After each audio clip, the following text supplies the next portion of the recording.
Patay ang isang lalaki ng pagbabarili ng riding in tandem sa Maynila.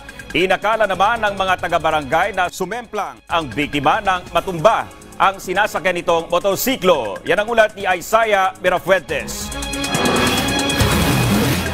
Nakahandusay, duguan, at wala ng buhay ang 28 anyos na lalaking ito nang pagbabarilin siya ng riding in tandem sa Osmeña Highway sa Maynila. Ang biktima may tama ng balas sa ulo, tagiliran at iba pang bahagi ng katawan. Unang inakala ng barangay na may sumemplang lang na motor, pero mayroon naman kami nagmamonitor sa CCTV, so nakita na parang may tumaob na motor.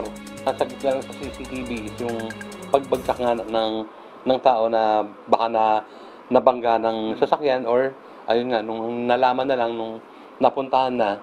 Hindi malinaw na rumihistro sa CCTV ang aktual na pangyayari dahil maliban sa malabo ito, natakpan pa ng SUV ang pagbarila. Ayon sa kaanak ng biktima, nagpaalam lang daw ito na susunduin ng kanyang girlfriend sa Makati. Pero nagtaka sila dahil ilang oras na nilang hindi ito makontak. Mabait ang biktima ayon sa mga kaanak, pero nitong nakaraan, nagtataka sila sa biglaang pagre-resign niya sa trabaho.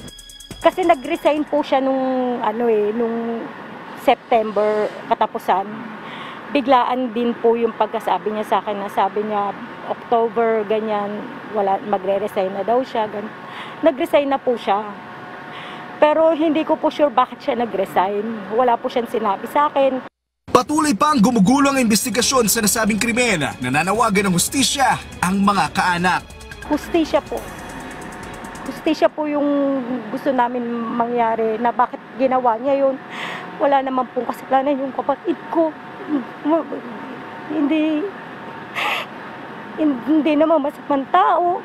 Wala naman pong ginagawa. Isaiah Mirafuentes para sa Pambansang TV sa Bagong Pilipinas.